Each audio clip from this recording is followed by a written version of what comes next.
साथीहरु हर्क सम्पाङजीको भाषण सुन्नु त्यसपछि प्रतिक्रिया दिनु होला। हामी एउटै परिवारका मान्छे हौं। हाम्रो आमाको नाम हो नेपाल। कुरा बुझ्नुभयो नि। यहाँ म यो पार्टीको म यो जातिको भनेर झगडा नगरौं। तपाई हाम्रो एउटा आमा हुनुहुन्छ है। हामी लडेको देख्दाखेरि हामी एकअर्कामा कुटाकुट गरेर है मारामार तानातान र हानहान गरेको देख्दाखेरि हाम्रो आमा युगौंदेखि रोइराख्नु भएको छ। त्यो आमाको मुहार हामीले हँसाउने कि नहँसाउने।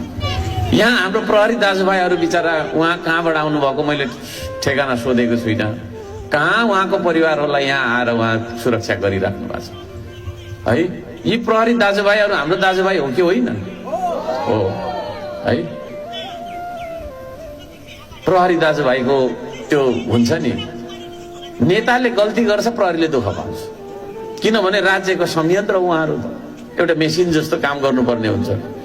प्रहरीले आफूले निर्णय गर्दैन हैन, आदेशको पालना गर्छ। तर पनि के हो त भन्दाखेरि प्रहरी बिना राज्य नचल्ने त्यो खालको संयन्त्र हुन्छ।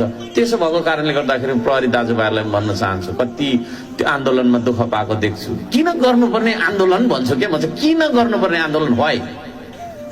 को ठुलो हुन्छ यहाँ कसले कसलाई कुटेर है? कसले कसलाई तपाईको हानेर को ठुलो हुन्छ? मान्छे मार्नु पर्दैन, मान्छे आफै मरेर जान्छ। मरेर जाँदैन। हामी जन्मेपछि मृत्यु लिएर आएको कि होइन? अनि त्यो आफै मरेर जाने मान्छेलाई किन मारिराख्ने? गौतम बुद्धले, भगवान गौतम बुद्धले के भनेर जानुभयो? त्यही सिकाएर जानुभयो हामीलाई? होइन। भगवान गौतम बुद्ध जन्मेको देशमा बस्ने मान्छे हामी है। अब हामीले लड्न छोडेर काम गर्नतर्फ लाग्नुपर्छ।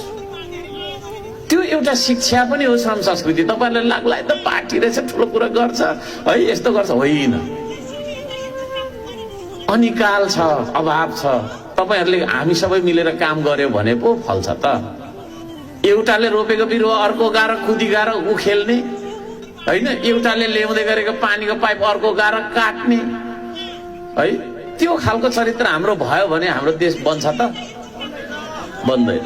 त्यसो भएको कारणले गर्दाखेरि आदरणीय दाजुभाइ दिदीबहिनीहरू, हामी सबैजना मिलेर अब यो देशमा खेतीको तपाईको चाहिँ चलन हैन, रीतिको चलन, संस्कृतिको चलन चलाउनु पर्छ भन्ने तर्कका साथ हामी उपस्थित भएको कुरा म निवेदन गर्न चाहन्छु।